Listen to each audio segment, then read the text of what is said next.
Goma to the rebels and Rwandan forces has sparked fury.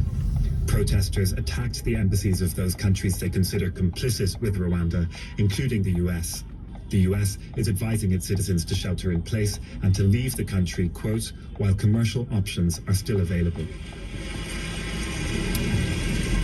Here in the darkness by the lake, the guns have fallen silent. Goma has been afflicted by the ebb and flow of violence for 3 decades. Collateral damage in conflicts that exploded in eastern Congo after the 1994 Rwandan genocide. But the violence seems almost paradoxical in a region of such astonishing natural beauty, where active volcanoes tower above jungles and rolling green hills. Eastern Congo is also rich in minerals, but this natural bounty has only sustained this conflict over the years.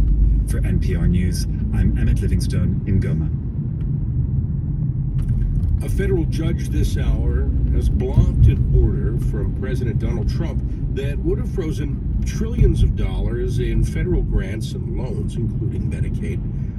Trump's order will now not go into effect until at least February 3rd. A group of state attorneys general also filed a separate lawsuit today challenging Trump's order.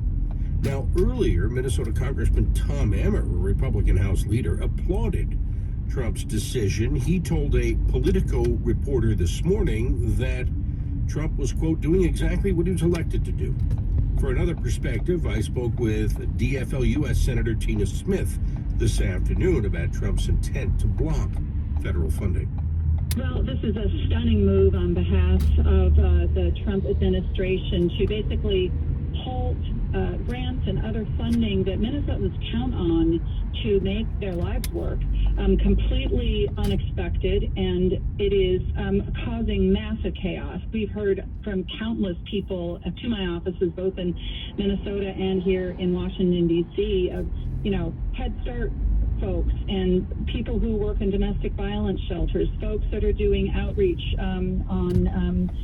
for housing, people who are worried that they're not going to get their health insurance paid. The list goes on and on of people that are deeply scared about how they're going to be affected by what Trump has done, which, by the way, I believe is illegal because, of course, the president's job is to enforce the law, not make the law, and these are grants that are coming about because of what Congress has done. So it has been a very chaotic day for a lot of people. I'm thinking particularly of a call we just got from a community health center in Minnesota who told me that as of right now, they're looking at laying people off even as early as tonight because they don't have a bunch of cash sitting in their bank accounts that allows them to keep on paying doctors and therapists when they don't know that they're going to get that money.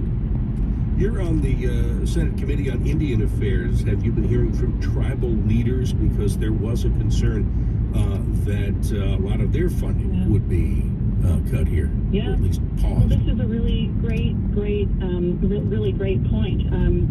The federal government has treaty obligations to tribal nations, and as part of that, we provide grant funding to tribal nations and all across Minnesota to provide education and health care and substance use disorder treatment. And I know that all of that is now thrown into uncertainty with this halt.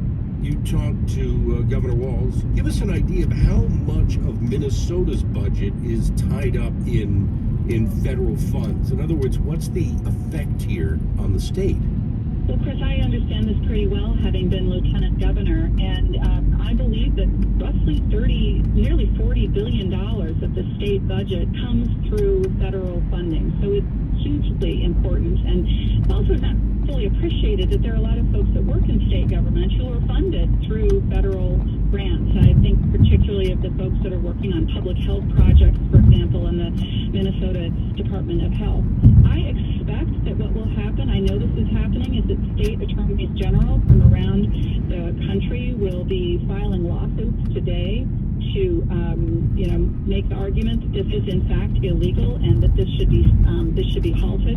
But in the meantime, there are literally thousands and thousands of Minnesotans that are wondering how this is going to affect them in their everyday life. I just have to say, I was just speaking actually with the sheriff, the Hennepin County Sheriff, Europe, who was also expressing her deep alarm at what this means for public safety programs in Hennepin County and how they will be able to continue to do the work they do on drug trafficking, for example, if these federal grants that they count on and have contracts to get are going to be paused indefinitely.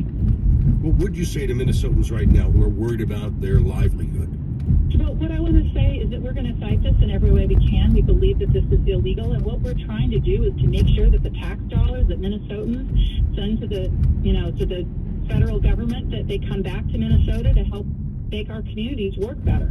And I also would say, I'd say don't hesitate to call my office and let us know what you're seeing, because we're gathering all the information that we can to understand what the impact of this would be.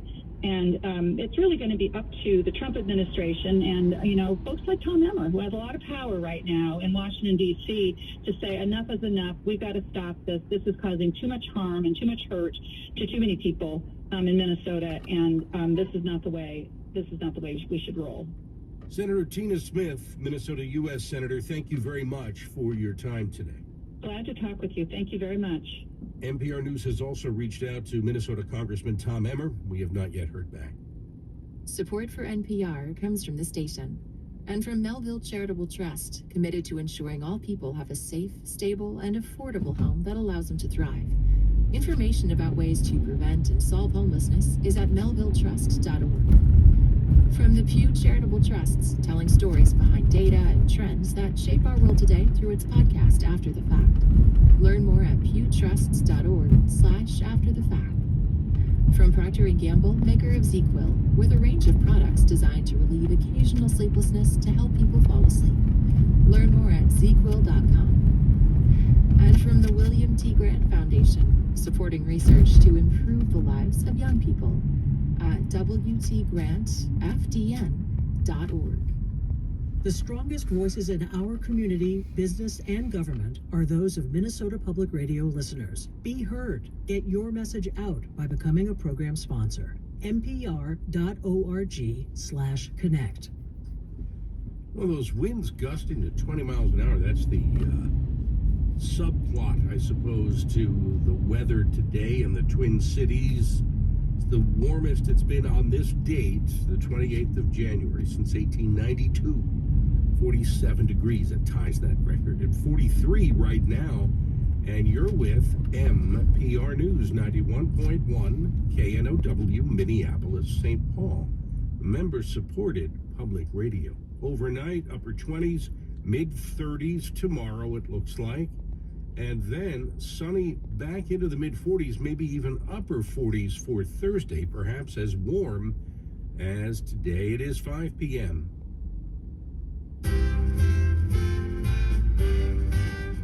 President Donald Trump's order pausing federal funding has been blocked by a judge until next Monday.